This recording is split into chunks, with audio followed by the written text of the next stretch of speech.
La presentación está en inglés, es una presentación que fue hecha, es parte de una consultoría y un trabajo para una conferencia eh, organizada y financiada por la CEPAL y por la UNCTAD, ¿no? La Conferencia de Comercio y Desarrollo de las Naciones Unidas, justamente para repensar las cuestiones de controles de capital y de política macroprudencial, como le dicen, ¿no? Y, y, y ese es el marco en el cual esto está siendo estudiado. Debo decirles, no es es, no es un paper académico, es parte del estudio que va en un relatorio, ¿no? Un reporte final, un reporte que sirve de evidencia para los artículos que están siendo escritos por los varios consultores. Y una discusión del marco teórico. Y en esa discusión del marco teórico, una preocupación sobre qué ha pasado con el Fondo Monetario Internacional, en qué medida ha cambiado en particular, en qué medida ha cambiado desde la crisis financiera del 2008-2009.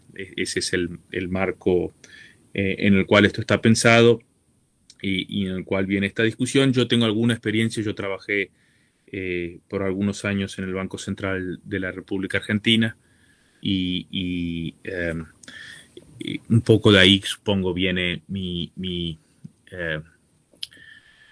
contribución para pensar en estos temas, más allá de no la enseñanza en estos temas.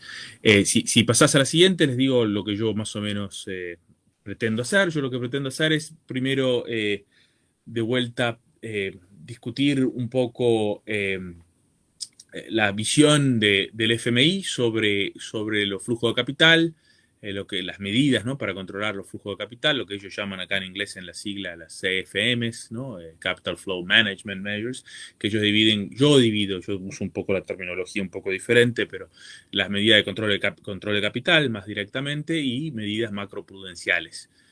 La forma como yo lo sigo está más de acuerdo con la visión, con la forma de la taxonomía de Christine Forbes que realmente con la que usa el fondo. De cualquier forma, es un poco mirar lo que piensa el fondo a partir de el fondo en el 2012 tiene un importante una posición que saca, ¿no? Un artículo de posición en donde dice cuál es la nueva posición del Fondo Monetario Internacional sobre estos temas, y yo un poco voy a evaluar en cuánto ha cambiado, lo que les propongo de hacer, cuánto ha cambiado, y por proponerles, en base en la experiencia latinoamericana en alguna medida, pensar los límites de esta nueva postura del Fondo Monetario. Bueno, no creo que hable mucho, esto es uno de los temas no demasiado explorados, pero cuáles son las alternativas y las políticas alternativas basadas debo decir, los estudios de caso que están siendo hechos por el estudio de la CEPAL y de la UNCTAD, que no me tocan a mí esos estudios, debo decir, son para casos de América Latina, que incluyen el Perú, de Asia y de África, ¿no? Esos son, o sea, todas en regiones periféricas, por así decir. Si me pasás, yo lo iba a pasar yo, Eloy. La visión institucional del FMI, que está plasmada en este documento que tienen ahí el título ustedes, ¿no? Si uno lo traduce literalmente sería eh, la liberalización y la administración de los flujos de capital, una decisión institucional del 2012 que ha sido, como se llama, en alguna medida revisada, pero no cambiada de forma fundamental ahora que está Gita Gopinath como economista jefe, en un paper que salió en el 2020, que es sobre lo que ellos llaman el framework, el la estructura integrada de política, ¿no? Política económica. Esa visión supuestamente es un cambio con relación a las posiciones antiguas del Fondo Monetario Internacional y por eso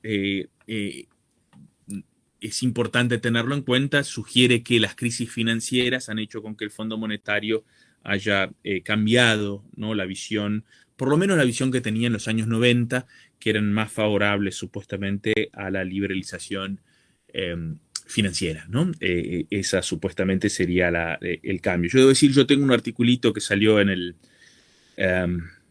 la revista que se llama Development and Change, ya hace algunos años, en el 2014, en donde discutía esos temas. Yo soy el editor, debo decir, de la Review of Keynesian Economics. Hicimos números especiales sobre eso y una discusión con varios autores sobre el tema. Y por lo general, yo lo digo para que ustedes sepan, obviamente ustedes no tienen por qué saber esto, yo soy bastante escéptico con relación a la idea de que el FMI ha cambiado de posición, tanto en lo que corresponde a las cuestiones de el manejo de los flujos de capital, cuanto a las cuestiones fiscales, pero eso es otra discusión que no vamos a tener acá. Pero bueno, ese es el marco en donde me pidieron para discutir estas cosas en la CEPAL y en la UNCTAD. La diferencia, o sea, si uno para pensar un poco las diferencias entre estos dos tipos de medidas, control de capital y las medidas macroprudenciales, es que en principio, o sea, las dos obviamente hablan del riesgo financiero sistémico, ¿no? Y son vistas, como digo ahí, de forma complementaria. Pero son vistas como tratando problemas diferentes y no necesariamente como sustitutas. Y debo decir, además, hay una preferencia en el ámbito del FMI por las medidas macroprudenciales. O sea, las medidas macroprudenciales son vistas como algo que puede permitir que son usadas de forma permanente y pueden permitir que las medidas de control de capital, que tienen que ser usadas supuestamente solo de forma temporaria, no tengan un papel determinante como tenían en el periodo de Bretton Woods, ¿no? El largo periodo ahí de los años 40 a los años 70, cuando empieza más seriamente la desregulación y liberalización financiera. La distinción esencial es que unas son para, ¿no? Los controles de capital para reducir la volatilidad de los flujos de capital y por lo tanto controlan las acciones entre residentes y no residentes, mientras que las medidas macroprudenciales son pensadas de otra forma, y si me pasás, me llama, son pensadas para cuestiones de, pueden tener, y ahí yo voy a discutir un poco, pueden tener una conexión con no residentes, pero en principio son pensadas con una cuestión de riesgo financiero de las instituciones nacionales, en principio, ¿no? O sea, el manejo de instituciones financieras y no financieras nacionales que pueda haber algún tipo de riesgo. ¿Me pasas a la siguiente, Eloy? Yo ahí, como les decía, yo tengo un artículo, ese es el artículo Bernengo y Ford, que salió en el 2014, en el cual yo tengo algunas dudas sobre los cambios, y acá les doy algunas frases. O sea, es una postura que yo mantengo, o sea, yo no he cambiado de visión sobre eso desde el 2014. Me parece que al escribir este trabajo un poco he confirmado algunas de las visiones que yo había conformado antes. Les doy algunas citas, voy a traducirlas medio mal y ustedes me perdonarán las traducciones hechas al momento, ¿no? Traductore, traditore, ¿no? Pero dice, por ejemplo, que la CFM son, recuérdense, Capital Flow Management Measures. Entonces, estas son medidas de control de los flujos de capital, no son sustitutos para políticas macroeconómicas que son necesarias para el ajuste doméstico. Para la estabilidad macroeconómica y para la operación efectiva del sistema monetario.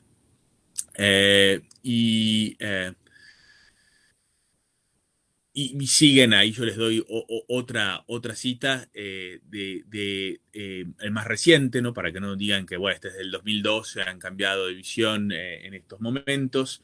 Eh, y acá estamos hablando en principio de control de capital, antes de meternos en las medidas macroprudenciales propiamente dichas.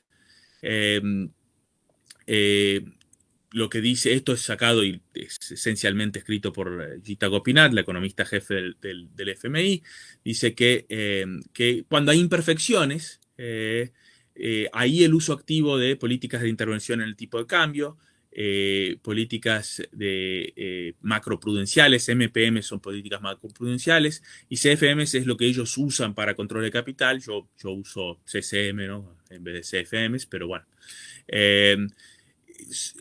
Deben estar limitadas a shocks que emanan de los mercados financieros y no del lado real de la economía, y que por lo tanto este tipo de política es solo temporaria, obviamente, y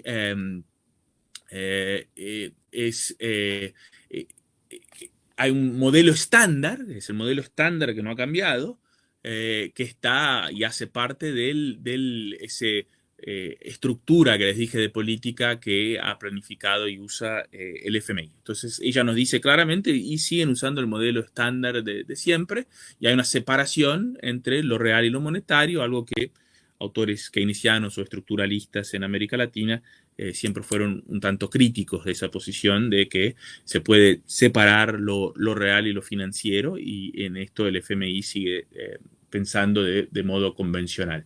Te pido otra vez, Eloy, si me pasás para la siguiente.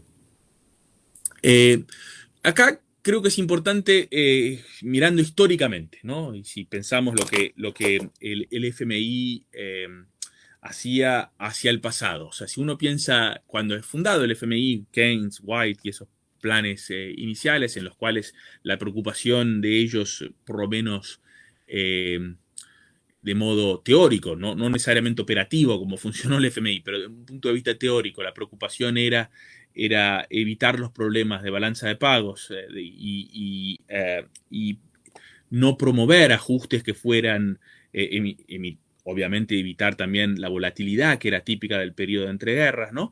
Pero hacer con que los ajustes no fueran recesivos, o sea, que no se volviera a caer en una situación que la que se cayó durante la Gran Depresión. Justamente en ese marco que el artículo 6, la sección 3, como dice ahí, del FMI, permite tener control de capital y supuestamente lo tiene como algo que es más que posible, sino como algo que debía ser la norma del funcionamiento de las economías. Keynes lo pensaba esto, obviamente, para poder tener control sobre la tasa de interés. Uno lo puede ver de una forma muy simplista y yo creo que equivocada, pero podría verlo como una forma preliminar de lo que más tarde se llamaría el trilema o la trinidad imposible, la idea de que si uno tiene libre movilidad de capital, no puede controlar en un sistema con estabilidad de cambio, no puede controlar las tasas de interés domésticas para motivos y para no efectos domésticos. Eso estaba ahí, pero nunca, yo quiero decir, o sea, lo que apunto acá es que el FMI nunca funcionó realmente de esa forma. El FMI siempre funcionó como desde sus primeros programas, el Perú es uno de los primeros en los años 50, como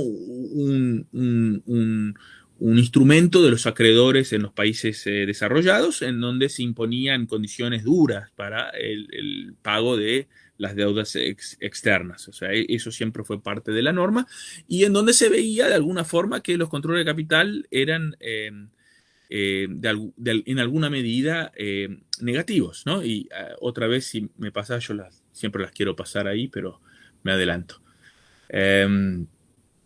Gracias. Y acá les vuelvo a citar, o sea, teniendo ese contexto en el cual, y debo decir, en los años 90 obviamente hay un intento en el contexto del FMI de hacer la liberalización financiera y la eliminación de control de capital la norma, o sea, eliminar lo que estaba en la letra del artículo 6, y sin embargo eso termina no ocurriendo, pero no por las razones que uno se imaginaría, no porque hay una necesidad de repensar las cosas, sino porque en última instancia la crisis asiática hace con que estos cambios en las normas sobre control de capital no tengan el apoyo necesario para pasar. Entonces hay eh, un problema que creo que está en la historia del FMI. Está en la historia del FMI, que justamente es esta dualidad. Al mismo tiempo que oficialmente el FMI siempre está en la letra de lo que dice el artículo 6, el FMI siempre por control de capital. Sin embargo, lo que efectivamente hace el FMI no es necesariamente lo que el FMI dice. Entonces, esa pequeña dualidad entre lo que está dicho oficialmente y lo que realmente el FMI hace es parte de la historia del FMI. Pero uno puede verlo en los varios documentos del FMI. Yo acá otra vez le cito el documento que yo estoy usando como el documento que supuestamente es el documento fundacional de esta nueva visión del FMI, el del 2012, que está por ser, han decidido, y hay quien ha hablado de que es un nuevo consenso contra el consenso de Washington. Yo de vuelta soy escéptico con relación a eso, aunque admito que han habido cambios, no es que sea monolítico, no haya cambiado, obviamente, pero no ha habido un cambio esencial en estas cosas. El FMI, en términos formales, digo, ¿no? Lo que dice y lo que debe hacer el FMI, eso no ha cambiado. La nueva visión institucional sigue de pie. Y lo que dice en ese documento, y acá otra vez le cito, está subrayada la parte, dice que los flujos de capital pueden muy bien traer beneficios para los países que están, ¿no?, envueltos en eso y para la economía global, desde que existan algunas precondiciones para que funcionen bien la apertura de la cuenta de capital, inclusive, y ahí ustedes ven por dónde va a entrar la cosa de las políticas macroprudenciales, desde que exista un marco regulatorio y de supervisión del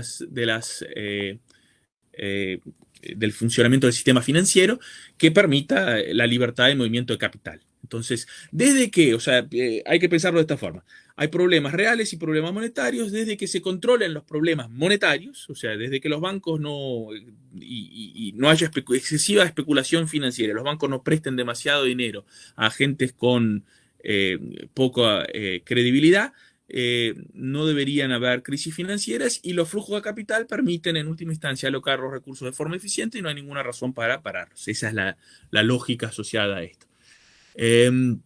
Entonces, de alguna forma, las medidas macroprudenciales, las MPM, ¿no?, medidas macroprudenciales, son necesarias como una forma de reducir la necesidad de estos controles de capital, ¿no?, los CSMs míos ahí en la filmina.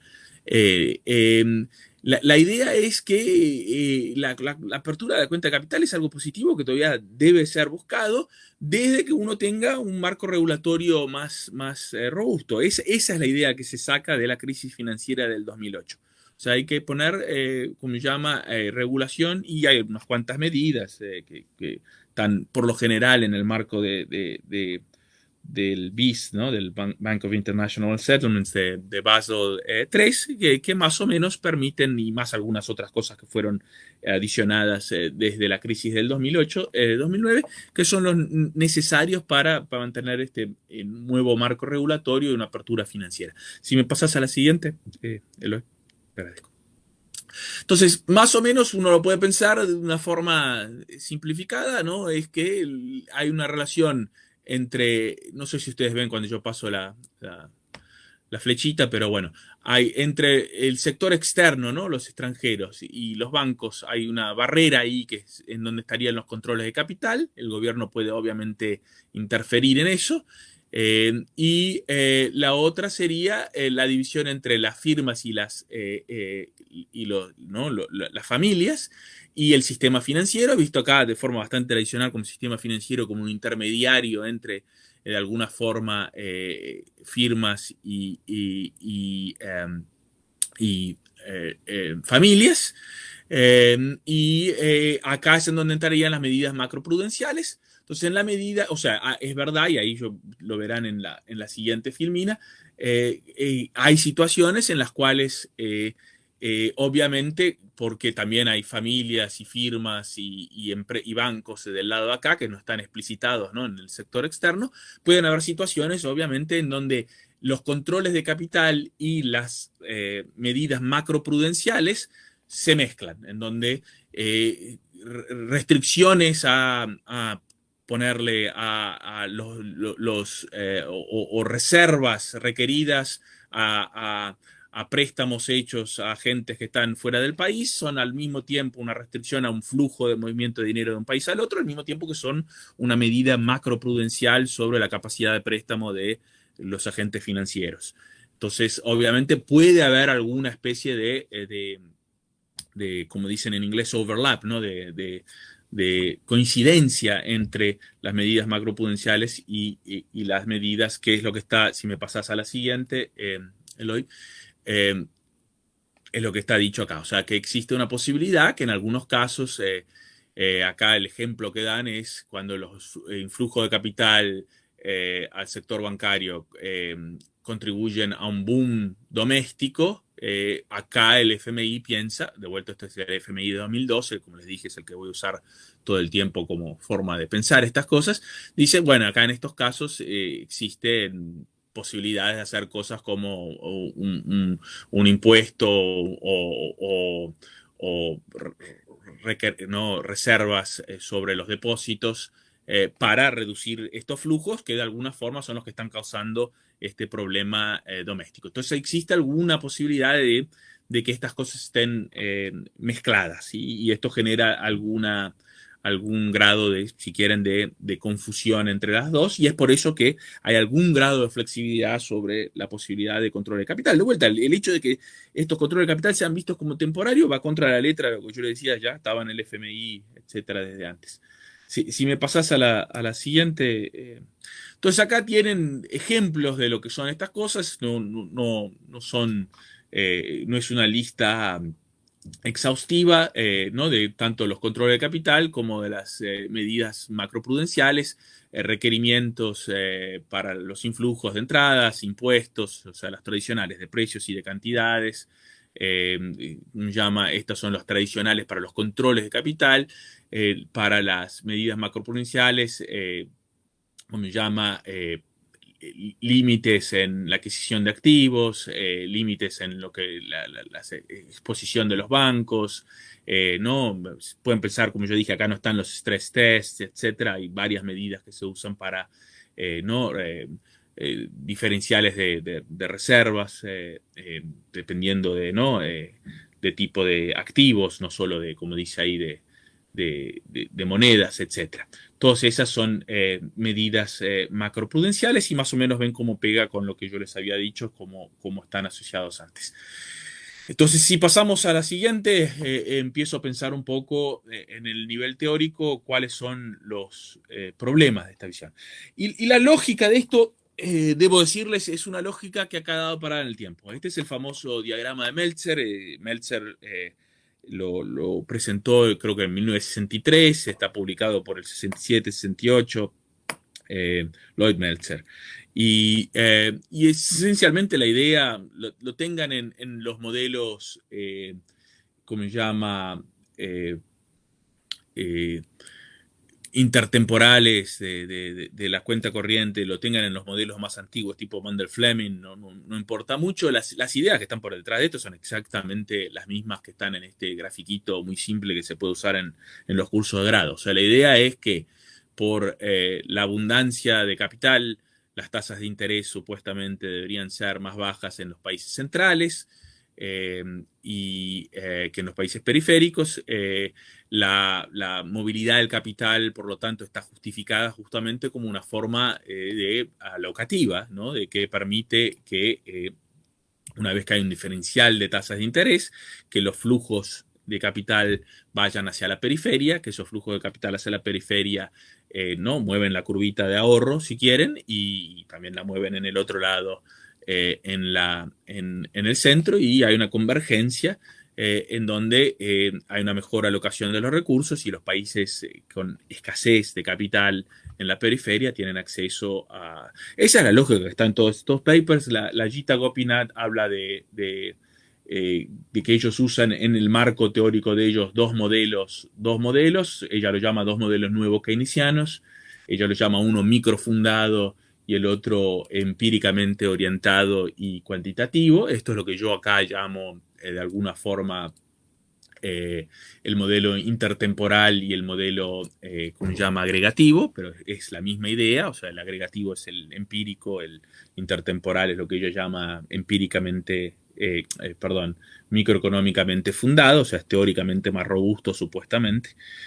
Pero más allá de eso es esencialmente lo que tienen en vista, es una lógica de esto. Y acá hay varias críticas que se pueden hacer del punto de vista de la teoría más amplia, o sea, hay acá problemas tanto que han sido levantados por autores, como se llama, de la vieja escuela de Cambridge en Inglaterra sobre los problemas del debate de capital y esta idea acá del mercado de capital como está dispuesto acá, pero también los problemas levantados sobre las cuestiones monetarias. O sea, esto dice que lo que mueve al funcionamiento del sistema financiero, esta es una tasa real, hay que recordarse. Esto es una tasa que deriva de la productividad del capital y de las preferencias intertemporales de los agentes sobre no consumo hoy, consumo en el futuro, que estas tasas reales esencialmente son las que gobiernan lo que pasa en el sistema financiero, cuando hay mucha gente que dice, como dicen acá los gringos, ¿no? Que es la cola que mueve al perro, o sea, que es en realidad las tasas financieras y lo que determina la Fed y Wall Street tira, empuja, que realmente mueve al mundo real, o sea, que es lo financiero que mueve a lo real y no al contrario. O sea, esa me parece una crítica más importante. Dejo acá como pequeña nota que está ahí, el problema grave que tienen es que los flujos de capital no van en la dirección que dice esta pequeña historia. Es conocido esto como la paradoja de Lucas, ¿no? Por Robert Lucas Jr., ¿no? El que ganó el premio Nobel, que escribió primero en los años 80, pero después en los años 90 un artículo más citado sobre justamente el hecho de que los flujos de capital no van en la dirección que sugiere el modelo. Perdóname, yo siempre lo quiero pasar yo y me olvido de pedirte, Eloy. Gracias. La literatura moderna, por lo tanto, cuando habla de controles de capital, y lo admite, y yo debo decir, acá hay una contribución importante de José Antonio Campo, que fue economista, como se llama, ¿no? El secretario general de la CEPAL y subsecretario general de las Naciones Unidas, ¿no? Creo que el cargo más alto supuestamente dentro de las Naciones Unidas para economistas, que también era ministro en Colombia, y José Antonio, que es un amigo, tiene una contribución importante sobre estas cosas. Él ha escrito con Corineck, que está ahora en Virginia, sobre estos temas, sobre controles de capital. La lógica es que, bueno, está este modelo que te dice que hay, como se llama, el funcionamiento perfecto de los mercados llevaría a que haya una lógica que la alocación de recursos es mejor con movilidad de capital, pero hay externalidades y estas externalidades hacen con que exista la necesidad en algunos momentos temporario, como dice el FMI, de imponer controles de capital. Yo lo que creo que ha habido de reconocimiento de algo importante en el 2020 es finalmente algo que está dicho en varios autores más heterodoxos, gente como Hyman Minsky, gente como el propio José Antonio ha marcado, pero varios economistas estructuralistas, la idea de que hay un problema en los balance sheets, ¿no? en las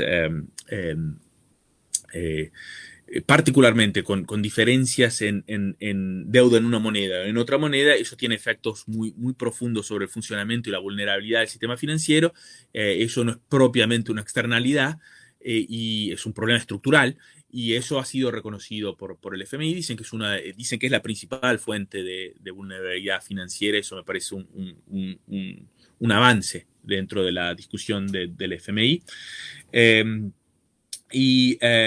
Pero lo que yo sugiero es que, aunque todas estas cosas son muy buenas y es importante que el FMI reconozca las imperfecciones del mercado, que existen, ¿no?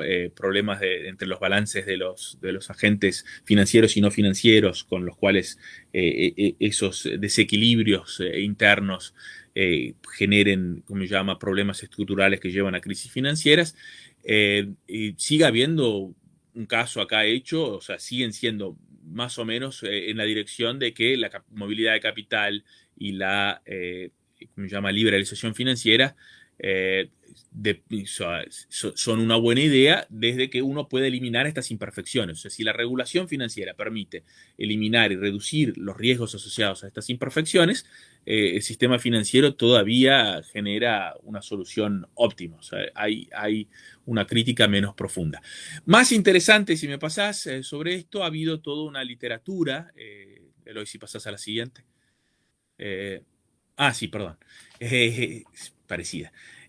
Sobre los flujos, sobre los ciclos financieros globales. En esto debo decir el papel del economista argentino radicado que acá no lo cito directamente, en Suiza, ¿no? En el BIS, Claudio Borio, ha sido, creo, muy importante. Hablan de un ciclo global que se ¿cómo se llama? Más o menos establecido en los últimos 30, 40 años, ¿no?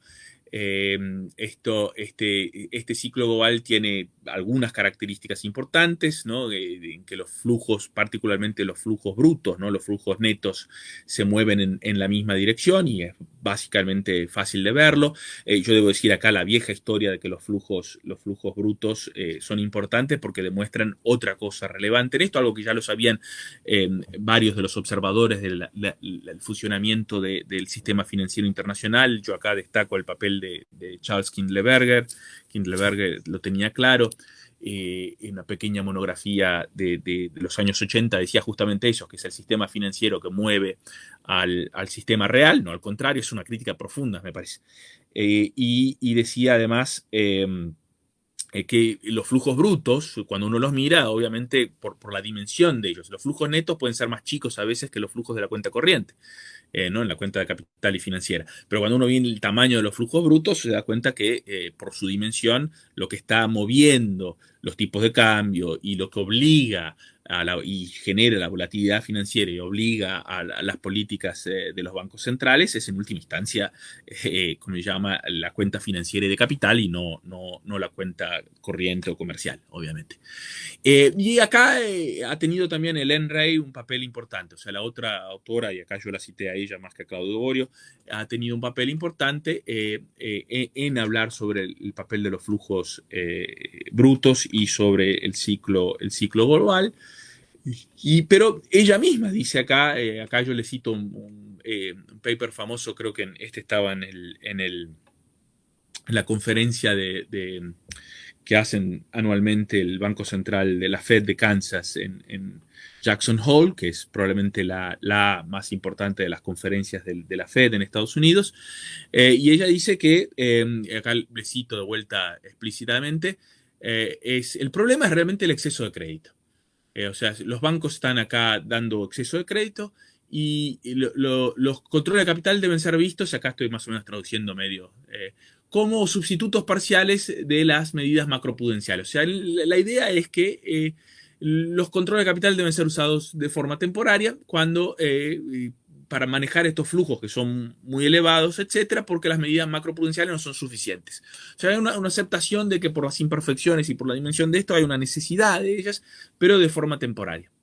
No como una forma que era lo que Keynes quería, debo decir, era controlar las tasas de interés para que fueran relativamente bajas, para permitir el endeudamiento público, no el privado, para manejar un estado benefactor un poco más amplificado, ¿no?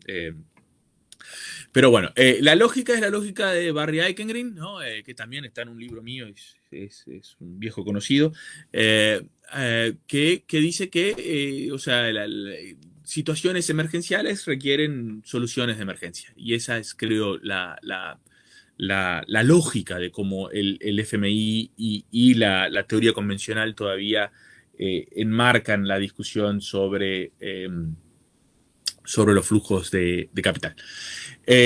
Si pasas a la siguiente, hablamos un poco de las medidas macroprudenciales. Yo diría que la visión sobre las medidas macroprudenciales en el FMI es más positiva. O sea, los controles de capital son vistos como un mal necesario. Las medidas macroprudenciales no tanto. Son vistas como algo positivo, algo necesario, algo que puede ser usado de forma permanente. Pero claro, es siempre el miedo de sobreregulación. Entonces, acá de vuelta lo que es importante es que ellos piensan en términos de un sistema bancario que ofrece demasiado crédito. O sea, las burbujas acá es un problema por el lado de la oferta en alguna medida.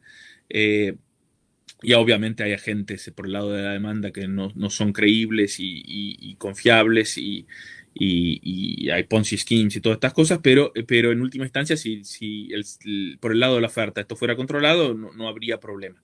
Esa es supuestamente no el marco en el cual está pensado este, esta situación, y el marco teórico, que ella misma, como yo les dije, la Gita Gopinath nos dice, el modelo del FMI sigue siendo el modelo convencional. El problema aparte del modelo convencional es que el modelo convencional sigue teniendo esta idea de que el sistema real, que como yo les dije, es el sistema que marca y cómo funcionan las cosas, o sea, tiene una tendencia a autoajustarse. Puede ser lento, puede ser imperfecto, puede necesitar ciertos ajustes, pero se ajusta al pleno empleo. Este pleno empleo se autorrealiza de forma relativamente autónoma de lo que pasa en el sistema monetario. Y de vuelta, esto es contrario a lo que mucha gente supone. Para darles un ejemplo que no está acá en las filminas, yo digo, la historia de las dos más importantes que creo que han salido en los últimos años, justamente relacionadas con gente que trata directamente, Larry Summers y el estancamiento secular, y Goodhart con el libro que ha acabado de salir sobre el gran cambio demográfico, ¿no? El reversal, la dada vuelta demográfica. Lo que están hablando es el problema de que la tasa natural, o sea, lo que ha provocado problemas en la visión tanto de Larry Summers como de Goodhart, es que las tasas naturales han ido para abajo por cuestiones demográficas, y eso le ha limitado y sacado capacidad a los bancos centrales de manejar con la tasa de interés la política monetaria, el flujo de capital, etcétera, etcétera, porque obviamente el techo, por así decir, para donde uno puede subir la tasa de interés monetaria está dado por la tasa natural real. Son estos problemas reales que comandan lo que pasa en la economía. O sea, estas ideas son absolutamente dominantes, no solo en la profesión, pero como en el FMI, y el FMI de resto refleja, como me parece debe reflejar, lo que domina en la profesión, ¿no? Obviamente, no hay la menor duda que es eso lo que pasa. Entonces, en esa versión, la propia regulación financiera es una cuestión de eliminar los excesos por el lado de la oferta del sistema financiero que ofrece demasiado crédito, lo que yo les había dicho un segundo antes en la filmina anterior de el ENRAI, que dice el problema es el exceso de crédito, y que haciendo eso uno elimina de por sí los problemas. Estos problemas, por lo tanto, si pasás a la siguiente, yo voy a volar un poco sobre esto porque veo que estoy más o menos llegando a mi tiempo. Son estos problemas de información asimétrica, de los que yo ya les dije antes, de los balances interconectados de los agentes, y por lo tanto que puede haber deterioros de estos balances de los agentes, y en estas condiciones es que uno tiene espacio para hacer tanto control de capital, preferiblemente en el corto plazo, y un número de regulación, y la regulación macroprudencial, esta es menos de corto plazo y más que tiene que ir evolucionando con el sistema financiero. O sea, a medida que hay innovaciones financieras y que hay nuevas formas de generar exceso de crédito, por las innovaciones financieras, el sistema regulatorio debe adaptarse y adelantarse e intentar cohibir la excesiva expansión ¿no? Que puede llevar a la volatilidad y al riesgo sistémico. Entonces, en ese sentido, es que está la jerarquía de lo que supone el FMI. Si me pasas a la siguiente, el marco alternativo, que siempre digo hay que pensarlo, me parece que acá la persona fundamental era Hyman Minsky. Yo trabajé, debo decir, en el Levy Institute, que era donde estaba al final de su vida Minsky en los años 90. Él murió en el 96. Yo empecé a trabajar en el Levy en el 96. Yo trabajaba con Wynne Godley, que era el economista jefe antes de venirse a Estados Unidos del Departamento de Economía Aplicada de Cambridge. Y justamente el marco analítico del cual parten las ideas de Minsky, y que han tenido, hay un número sin fin de economistas que han trabajado en esta línea, sugieren que los mercados financieros son, no, la frase famosa de Minsky es que la estabilidad es instabilizadora, ¿no? Stability is destabilizing, como dice ahí. La idea es que el propio funcionamiento del sistema financiero, por cuestiones de la competencia, etcétera, llevan a una creciente fragilidad financiera. Ustedes, me imagino que la mayoría de ustedes conocen bien a los trabajos de Minsky, así que no voy a perder tiempo hablando demasiado de eso. Pero acá la dicotomía muy simple entre controles de capital y medidas macroprudenciales un poco se rompe. O sea, no solo por las cuestiones que yo les dije antes ahí, que puede haber situaciones en que un control macroprudencial, una regulación entre un agente financiero y el gobierno está asociado a algo que cruzan los flujos de capital y que por lo tanto es al mismo tiempo control de capital y medida macroprudencial, pero es que es muy difícil decir en dónde está y qué genera la instabilidad financiera, que tiene un elemento fundamental ¿cómo se llama?, funcionamiento, que es monetario, que poco o nada tiene que ver con las variables reales. Yo le debo decir, la idea de que la tasa natural, me parece una idea complicada de discutir, haya caído, me parece que es simplemente una confusión. La medida de la tasa natural, que es utilizada y que ustedes la pueden encontrar en los trabajos de la Federal Reserve americana, es esencialmente un filtro en donde lo que ellos encuentran es una media,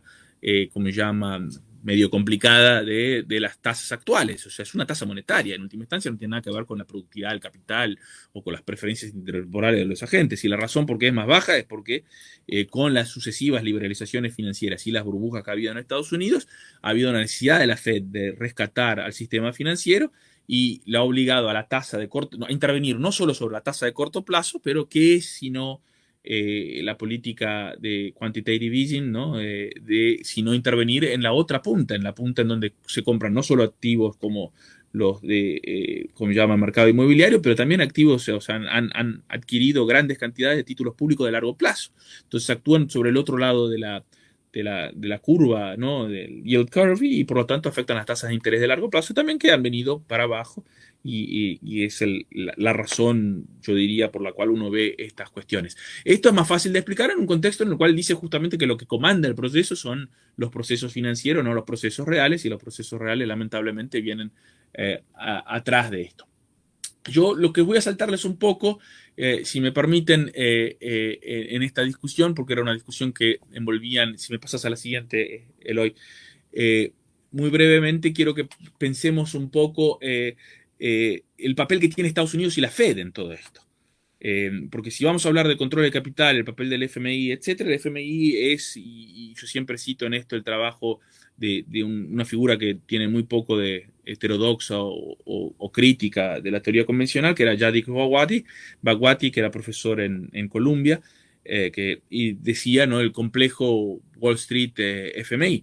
El FMI responde a los intereses del Tesoro americano, y el Tesoro americano en alguna medida responde sin ninguna teoría conspirativa, ¿no? Digo, responden en alguna medida, obviamente, complicado, mediado por varias cosas, a intereses locales, nacionales, que tienen que ver con el sistema financiero también americano, como Wall Street, y era eso lo que aludía Bhagwati. Y para que se den una idea, esto también es de un texto que dice ahí Miranda, Gripini y otros, es de Len Ray. El Len Ray es parte de este trabajo. Lo que ustedes ven acá, y yo de vuelta no sé si podrán ver mi flechita acá, pero la grandota acá, el país grande en esto es Estados Unidos, ¿no? La grande. Y el que ven acá abajo de Estados Unidos, y veo que ahí creo que Eloy pone la manito, es esta, como se llama, turquesa, ¿no? Ahí justo abajo, azul, no sé, abajo de Estados Unidos, eso es China. Y estas son las relaciones de los flujos, como se llama, ¿cómo se llama?, de portfolio, ¿no? Y los países nuestros, obviamente, están todos en la periferia de este funcionamiento. Los que están en gris, acá en beige, son los países europeos. Hong Kong está acá, es el que está en el otro extremo azul, más grande que China continental, y está cerca del Reino Unido. no, o sea, de Inglaterra, que era su ex, ¿cómo se llama? Metrópolis, y no cerca de China, entonces sigue siendo un pie ahí del capitalismo internacional en el lado chino. Y se los digo esto por decir que Estados Unidos no es solo que tiene un privilegio de tener la moneda internacional, etcétera, es que la regulación financiera y los determinantes de por qué tenemos libre movilidad de capital y por lo que impone el FMI ciertas políticas tiene mucho que ver con las decisiones de Estados Unidos. Y Estados Unidos es central en estos flujos financieros, como se ve acá, de una forma que si pasamos al siguiente, si me podés, me pasás varios. Te voy a hacer pedir y ahí después vuelvo. Pasame hasta que tengas otra, pasame, ahí, acá estamos. Y estos son los flujos de exportaciones. Las exportaciones siguen siendo importantes. La gente, para mí es algo que la gente ha perdido en la discusión y esto yo lo puse acá porque dentro de las discusiones en la CEPAL y la UNCTAD hay toda una visión de, yo les dije, y estoy de acuerdo, los flujos financieros comandan todo esto, pero obviamente uno no se puede olvidar de los flujos reales. Y las exportaciones para los países periféricos son muy importantes porque son lo que permite pagar. Si uno acumula deuda, como acumuló la Argentina, estamos siempre en default, etcétera, y podemos hablar de eso después en las preguntas, es las exportaciones las que permiten en última instancia mantener estas cosas. Y acá ustedes ven que es una figura muy diferente las exportaciones. Las exportaciones, claramente Estados Unidos está acá, pero acá está China. China acá es gigantesca. Es tan importante como Estados Unidos, sino más inclusive, y es central en el funcionamiento. O sea, China se ha centralizado en las cadenas globales de oferta, de valor agregado, valor adicionado, pero no así en lo financiero. En lo financiero todavía permanece relativamente insignificante y por lo tanto este movimiento hacia la liberalización financiera, etcétera, está asociado a políticas que en última instancia están relacionadas con un papel que es contradictorio, al mismo tiempo que el FMI debería ser el instrumento internacional para, por ejemplo, en una pandemia, darnos y expandir los derechos especiales de giro, tener grandes cantidades de crédito globalmente, etcétera, tiene un papel acotado, porque en última instancia Estados Unidos lo ha permitido acotado, ahora ha aumentado un poco de vuelta, este gobierno es diferente que el de Trump y han permitido una expansión de estos, y ahí tienen estas líneas de crédito que da directamente la Fed, pero apenas para algunos países, es México, algunos países que tienen relaciones directas y que geopolíticamente son relevantes para Estados Unidos, pero no para todos los países. Que pueden acceder al crédito directamente de la Fed, y iguales en condiciones limitadas. Entonces, para los países que no tienen acceso a estas cosas y que no pueden y que solo pueden imponer los controles de capital a corto plazo, y que las medidas macroprudenciales son obviamente insuficientes, particularmente porque existen, como se llama, niveles de endeudamiento que no aparecen en los balances, particularmente el sector corporativo no financiero, ¿no? Que es donde ha habido la explosión, particularmente en América Latina. Globalmente, pero en América Latina en particular, que en última instancia tienen que ver con los intereses del sistema financiero americano, no necesariamente con la alocación eficiente de recursos, y que obligan a los países periféricos a buscar medidas macroeconómicas, no macroprudenciales, para protegerse. ¿Y cuáles son esas medidas macroeconómicas? Por ejemplo, la típica, la tiene la propia China, es el acúmulo significativo de reservas en dólares. Yo, para no explayarme demasiado, voy directamente, si saltás dos más, vamos a las conclusiones. Y ahí salto también esto sobre salta una más, gracias, Eloy. Yo creo que y ya me pasé, ¿no? de mi media hora, pero que lo que la evidencia parece sugerir es que la liberalización de la cuenta de capital, que es lo que ellos llaman, ¿no? Sacar las medidas, ¿cómo se llama?, de controles de flujos, y por las cuales, de vuelta, ellos oficialmente en el documento dicen que esa es en principio una buena medida. Crea más problemas que soluciones, o sea, para los países periféricos. Inclusive en Asia, esa es la cuestión. O sea, Asia, los países asiáticos, China mismo, que es un país que obviamente nadie puede decir que le ha ido mal en los últimos 30, 40 años, está obligada a acumular grandes cantidades de reservas en dólares. Y la volatilidad financiera claramente ha tenido un impacto sobre eliminado ciertos periodos en donde nos ha ido bien, inclusive en América Latina, en términos de crecimiento fundamentalmente en América del Sur, más que nada por los precios de las commodities. Cuando los precios de las commodities van bien, nos va bien. Ha generado más volatilidad. Esta volatilidad me parece que es problemática en varios sentidos. Aprofunda, en el caso de América Latina, los problemas estructurales históricos de la región, generan necesidades a veces de tasas de interés muy altas, que generan problemas de crédito para los deudores dentro del país, que generan más problemas de desigualdad, etcétera, que es una de nuestras características, ¿no?, fundamentales.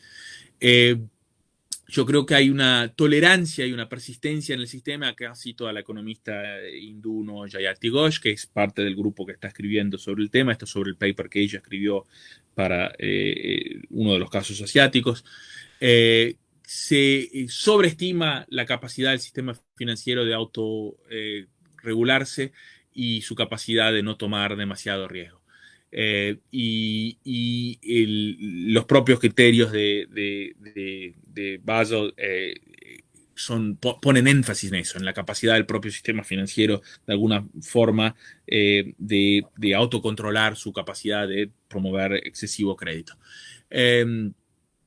Yo creo que hay un cambio fundamental en lo que está pasando en la economía global. Como digo acá, creo que hay un cambio que es evidente en la política del presidente Biden en Estados Unidos. Hay un escepticismo con relación a la liberalización comercial por las llamadas guerras comerciales con China que empezaron con el presidente anterior, con Trump. Creo que hay también una comprensión del FMI de que no puede abiertamente hablar, como se hablaba en los años 90, a favor de la liberalización comercial. O sea, que el furor por la liberalización comercial y la idea que la liberalización es un objetivo ha quedado un tanto escondida. Creo que ha habido reconocimiento por parte del FMI de algunas de estas crisis y de la necesidad de imponer en algunas condiciones, pero el cambio es un cambio moderno, es un cambio del marco teórico y por lo tanto permite apenas cambios limitados del punto de vista de las economías periféricas. Los dejo por acá. Muchas gracias.